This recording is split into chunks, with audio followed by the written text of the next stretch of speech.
calamidad. Detengámonos un momento a analizar algunos de los más importantes acontecimientos financieros que han tenido lugar en los últimos años.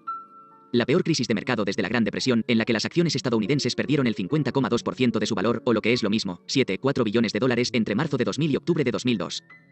Descensos mucho más acusados en la cotización de las acciones de las empresas que más interés habían suscitado durante la década de 1990, como por ejemplo AOL, Cisco, JDS Uniface, Lucent y Qualcomm, además de la destrucción absoluta de centenares de valores de Internet. Acusaciones de fraude financiero a gran escala en algunas de las empresas más respetadas y de mayor tamaño de Estados Unidos, como por ejemplo Enron, Tyco y Xerox. Las quiebras de empresas que en cierto momento llegaron a estar mejor consideradas que si hubiesen sido de oro, como por ejemplo Conseco, Global Crossing y WorldCom. Alegaciones de que las firmas de contabilidad habían manipulado los libros e incluso habían destruido registros para ayudar a sus clientes a engañar al público inversor. Acusaciones de que los ejecutivos de grandes empresas habían desviado cientos de millones de dólares para su propio lucro personal. Pruebas de que los analistas de valores de Wall Street habían alabado públicamente acciones que en privado habían reconocido que no eran más que basura. Un mercado de valores que, incluso después de su sangrante descenso, parece sobrevalorado a juzgar por medidas históricas y que sugiere a muchos expertos que las acciones tienen todavía más recorrido a la baja. Un incesante descenso de los tipos de interés que ha hecho que los inversores no tengan alternativas atractivas al margen de las acciones. Un entorno de inversión muy susceptible ante la imprevisible amenaza del terrorismo mundial y de la guerra en Oriente Medio. Buena parte de estos destrozos podrían haber sido, y de hecho fueron, evitados por los inversores que aprendieron los principios de Graham y los respetaron. En palabras del propio Graham, aunque el entusiasmo puede ser necesario para los grandes logros en otros ámbitos, en Wall Street conduce de manera prácticamente invariable al desastre. Al permitir que la emoción les dominase, respecto de las acciones de Internet, respecto de las acciones con un potencial de crecimiento, respecto de las acciones en conjunto, muchas personas han cometido los mismos errores estúpidos que seres alcohólicos anónimos Newton. Han dejado que los juicios de otras personas se impongan a sus propios juicios personales. Se han desentendido de la advertencia de Graham de que las pérdidas realmente horrorosas siempre se producen después de que el comprador se olvidase de preguntar cuánto costaba. Lo más doloroso de todo es que, al perder su autocontrol justo en el momento en el que más lo necesitaban, estas personas han demostrado la veracidad de la afirmación de Graham de que el principal problema del inversor, incluso su peor enemigo, es muy probable que sea él mismo. El pelotazo que acabó fallando el blanco. Muchas personas se emocionaron con las acciones de tecnología y de Internet, creyéndose las mentiras de que el sector de alta tecnología seguiría creciendo más que cualquier otro durante los años venideros o incluso durante toda la eternidad. A mediados de 1999, después de haber obtenido un rendimiento del 117,3% en solo los primeros 5 meses del año, el gestor de cartera de Monument Internet Fund, Alexander Cheung, predijo que su fondo ganaría el 50% al año durante los 3 a 5 años siguientes y una media anual del 35% a lo largo de los próximos 20 años. 5. Después de que su fondo Amerindo Technology Fund creciese un increíble 248,9% en 1999, el gestor de cartera Alberto Vilar ridiculizó a todos los que se atreviesen a dudar de que Internet era una máquina perpetua de hacer dinero. Si no se está en este sector, se tendrán resultados insatisfactorios. Irás en coche de caballos y yo iré en Porsche. ¿No te gustan las oportunidades de multiplicar el crecimiento por 10? Entonces vete a otra parte. 6. En febrero de 2000, el gestor de fondos de inversión James J. Cramer proclamó que las empresas relacionadas con Internet son las únicas que merece la pena tener en cartera en este momento. Estas ganadoras del nuevo mundo, como las denominó, son las únicas que van a seguir subiendo más consistentemente en los buenos y en los malos tiempos. Cramer llegó incluso a tirar contra Graham. Hay que deshacerse de todas las matrices y fórmulas y textos que existían antes de la web. Si utilizásemos cualquiera de las cosas que enseñaban Graham y Dodd, no tendríamos en cartera ni un duro para gestionar. 7. Todos estos presuntos expertos se desentendieron de las sensatas palabras de advertencia de Graham. Las perspectivas evidentes de crecimiento físico de una empresa no se traducen en beneficios evidentes para los inversores. Aunque parece sencillo predecir qué sector va a crecer más deprisa, esa capacidad de previsión no tiene valor real si la mayor parte de los demás inversores ya prevén lo mismo. Para el momento en el que todo el mundo decide que una industria concreta es, evidentemente, la mejor para invertir, las cotizaciones de las acciones de las empresas de ese sector habrán ascendido tanto que su rentabilidad futura no podrá evolucionar salvo a la baja. Por lo menos hasta el momento actual nadie ha tenido las agallas de seguir afirmando que la tecnología seguirá siendo el sector de mayor crecimiento del mundo. De todas formas, no se olvide de lo siguiente: las personas que en la actualidad afirman que el siguiente pelotazo seguro estará en la asistencia sanitaria, en la energía, en el sector inmobiliario o en el oro no tendrán más razón al final que la que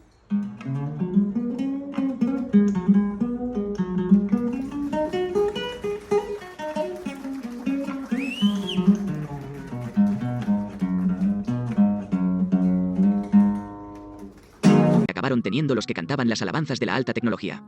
El resquicio de esperanza. Si en la década de 1990 ningún precio parecía demasiado elevado para las acciones, en 2003 hemos llegado a un punto en el que ningún precio parece ser suficientemente bajo. El péndulo ha oscilado, como Graham sabía que siempre hace, desde la exuberancia irracional hasta el pesimismo injustificable. En 2002 los inversionistas sacaron $27.000 millones de los fondos de inversión y un estudio realizado por la Securities Industry Association descubrió que 1 de cada 10 inversionistas había reducido por lo menos un 25% su cartera de acciones. Las mismas personas que estaban dispuestas a comprar acciones a finales de la década de 1990 cuando su cotización ascendía y por lo tanto eran muy caras vendían acciones a medida que su cotización se reducía y por lo tanto eran baratas. Como Graham muestra con gran brillantez en el capítulo 8, esto es exactamente lo contrario de lo que hay que hacer. El inversor inteligente se da cuenta de que las acciones cada vez son más arriesgadas, no menos arriesgadas, a medida que su cotización aumenta, y menos arriesgadas y no más, a medida que sus cotizaciones descienden. El inversor inteligente teme el mercado alcista, puesto que hace que las acciones resulten más caras de adquirir. Por el contrario, siempre y cuando se tenga suficiente efectivo disponible para hacer frente a los gastos necesarios, se deberían aceptar de buen grado los períodos bajistas del mercado, puesto que hacen que las acciones vuelvan a estar a buenos precios. 8. Así que anímese, la muerte del mercado alcista no es la mala noticia que todo el mundo cree que es. Gracias al declive de las cotizaciones de las acciones, el momento actual es considerablemente más seguro y más sensato para crear un patrimonio. Siga leyendo y deje que Graham le explique cómo lograrlo. Capítulo 1. Inversión en contraposición a especulación, resultados que puede esperar el inversor inteligente. Este capítulo mostrará un esquema de las opiniones que se van a exponer durante el resto del libro. En particular, queríamos exponer desde el principio nuestro concepto de política de cartera adecuada para un inversor individual no profesional. Inversión en contraposición a especulación. ¿Qué queremos decir cuando empleamos el término inversor? A lo largo del libro el término se empleará en contraposición al término especulador.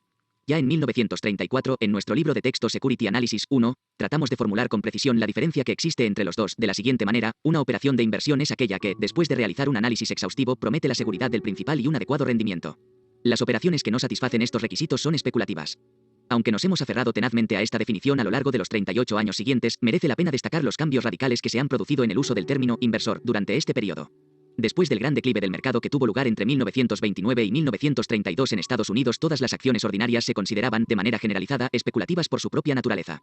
Una importante autoridad declaró, sin matizaciones, que únicamente las obligaciones podían ser comparadas con objetivos de inversión. 2. De modo que en aquella época tuvimos que defender nuestra definición frente a la alegación de que ofrecía un ámbito demasiado amplio al concepto de inversión. En la actualidad nuestra preocupación es exactamente la contraria. Tenemos que evitar que nuestros lectores acepten el uso ordinario que aplica el término inversor a todos y cada uno de los que se encuentran presentes en el mercado de valores. En nuestra última edición citábamos el siguiente titular de un artículo de portada del principal periódico financiero de Estados Unidos publicado en junio de 1962. Los pequeños inversores adoptan una postura bajista, venden en descubierto lotes incompletos. En octubre de 1970 el mismo periódico publicaba un artículo editorial en el que se criticaba a los que denominaba inversores imprudentes que en esta ocasión se afanaban en el lado comprador. Estas citas ilustran suficientemente la confusión que ha dominado durante muchos años en el uso de las palabras inversión y especulación. Piense en la definición de inversión que hemos propuesto anteriormente y compárela con la venta de unas cuantas acciones por parte de un miembro inexperto del público que ni siquiera es propietario de lo que está vendiendo y que tiene una convicción, que en gran medida es puramente emocional, de que va a poder recomprarlas a un precio muy inferior. No es improcedente señalar que cuando apareció el artículo de 1962, el mercado ya había experimentado un declive de importancia sustancial y estaba a punto de experimentar un repunte de aún mayor entidad. Era probablemente uno de los peores momentos posibles para vender en descubierto. En un sentido más general, la expresión utilizada en el segundo caso de inversores imprudentes podría ser considerada como una contradicción en los términos digna de carcajada, algo así como avaros manirrotos, si esta utilización improcedente de las palabras no fuese tan nociva. El periódico empleaba la palabra inversor en estos casos porque en el despreocupado lenguaje de Wall Street, todo aquel que compra o vende un valor se convierte en un inversor, con independencia de lo que compre o de cuál sea su objetivo o el precio que paga o de que lo haga al contado o a margen. Compare esta situación con la actitud que mostraba el público hacia las acciones en 1948, cuando más del 90% de los encuestados se declaraban contrarios a la compra de acciones. 3. Aproximadamente la mitad afirmaba que su motivo era que no era seguro, que creía que la bolsa era un juego de azar, y aproximadamente la otra mitad afirmaba que el motivo era que no estaba familiarizado con ese tipo de operaciones. 4.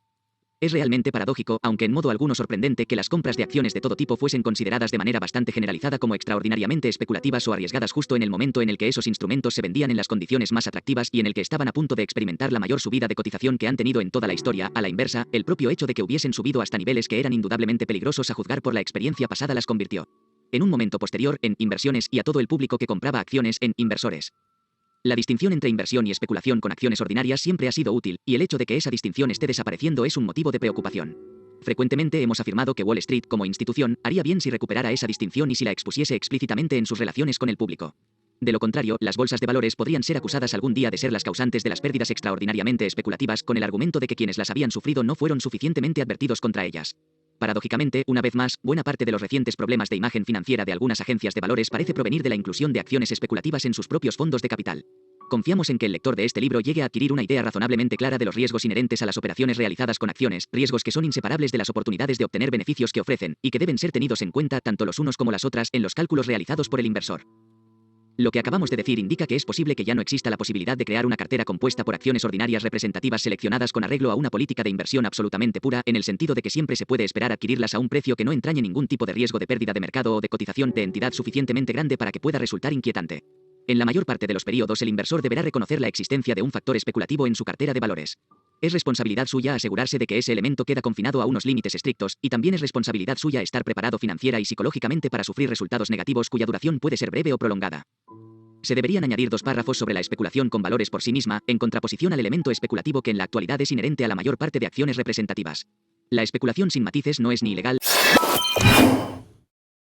Hola, buen día. Primero que nada, gracias por estar viendo este video, por tu tiempo, esta video presentación. Mi nombre es Isaac Vadillo, asesor financiero con 10 años de carrera bancaria. Actualmente me especializo en el área de divisas, tipo de cambio, ofreciendo lo que son estrategias, herramientas y servicios para optimizar esos ejercicios, esas operaciones. ¿Cómo? Con posturas, órdenes en mercado, un sistema que se queda trabajando 5 días de la semana, los 24 horas que el mercado está activo.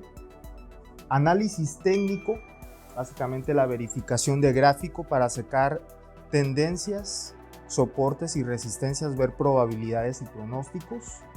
Y administración de riesgos para administrar lo que es a un lapso de tiempo, proteger la tesorería de la empresa por la volatilidad de precios. Mi nombre es Isaac Vadillo, gracias por mirar este video. Saludos.